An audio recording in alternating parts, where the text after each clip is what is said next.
Okay, good day guys, no? Mayroon kaming service dito na American Home. Ang problema guys, ayan, E2 error, no?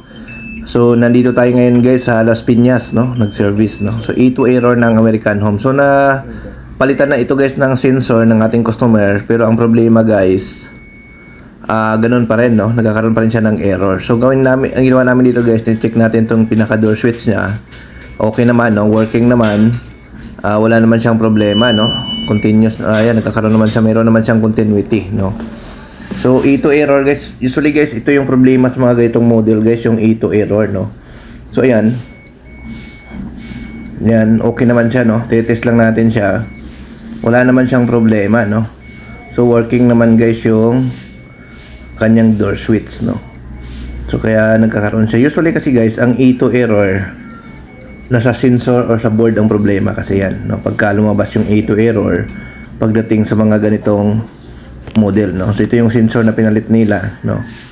So titest namin. So ang ginawa namin dito guys, binuksan namin to yung kanyang panel sa harap, no? Binuksan natin kasi guys, based sa mga experience namin guys, ang cause ng E2 error na kapag pinalitan mo na siya ng sensor, E2 pa rin ang lumalabas ay yung socket ng sensor na nandito sa board, no? Subuksan natin, makita namin sa inyo kung aling socket dito ang nagko-cause ng E2 error. Kasi ito guys, usually naglulos yan, no? Naglulos yung connection kapag matagal na, para siyang nag-lost contact, no? Kaya magkakaroon siya ng E2 error kahit napalitan nyo na ng sensor, nagkakaroon siya ng E2, no?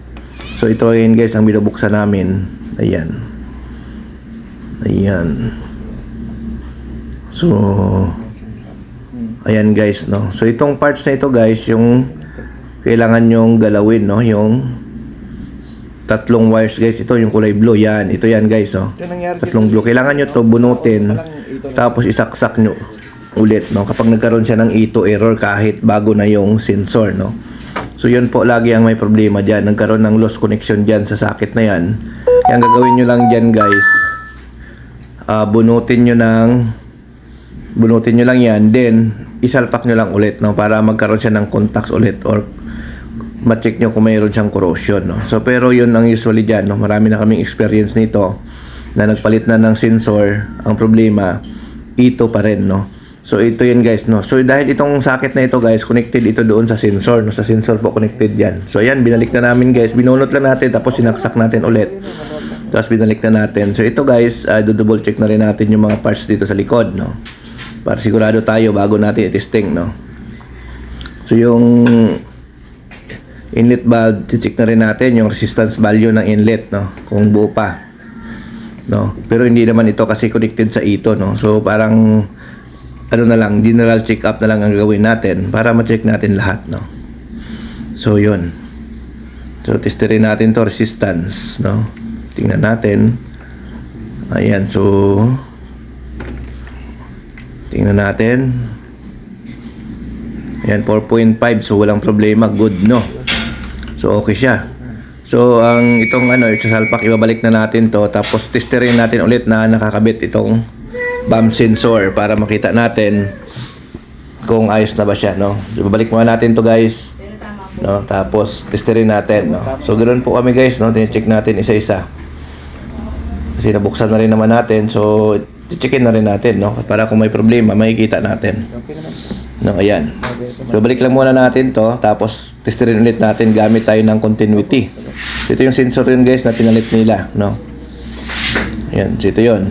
So kahit bagong palit nila guys, nagkaroon pa rin siya ng E2 error, no? Ayan. So testerin natin to yung door switch, no? Continuity lang yan guys, no? Yung buzzer, yung pag-check niyan, para malaman natin kung okay siya na nakakabit, no? Kasi minsan pag tinanggal mo okay, pero pag once na nakakabit, wala palang continuity, yung walang lapat, no? So ito, yan, good naman. So walang problema. So okay na, no? So may contact siya kapag naka-close yung pinto. So goods ito, no? Then yung sensor na pinalit nila, testerin din natin para sure ball tayo, no? Tingnan natin kung tama yung resistance nito. No, tingnan natin. 23 23 23.8. So, ibig sabihin good. Okay, balik na natin. I-testing na natin guys, no? Ayan.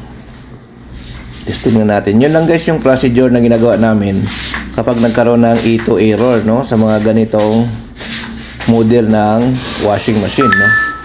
Kaya, testing natin, no? Tingnan natin kung maglabas pa ba ito ulit ng error, no? Pag after natin ito mabalik. Ayan, testing. Connect lang natin, no? Sa mga gusto mag-order pala, available din sa amin yung sensor. Kaso wala tayong COD, no? GCash payment po tayo bago namin pinapadala yung parts, no? Ayan. So, testingin natin, guys, no? Para malaman natin kung okay na ba. Ayan.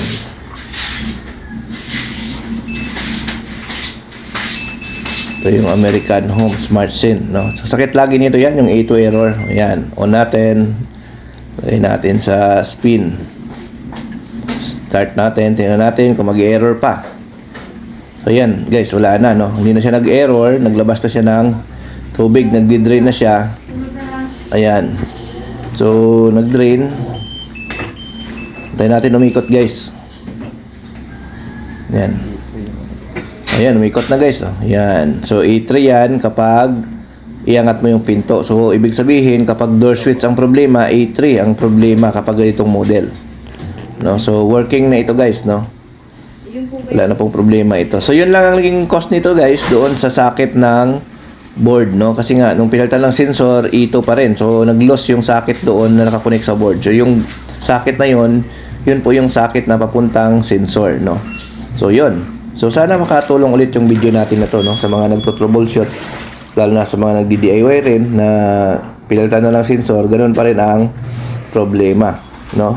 Nagkakaroon pa rin siya ng E2 error. So, okay guys, maraming salamat. At huwag niyo pong kalimutan guys, i-follow rin yung aming Facebook na Nurture Vlog, no? Marami din tayong ina-upload sa Facebook na wala dito sa ating YouTube channel. Okay, thank you, bye.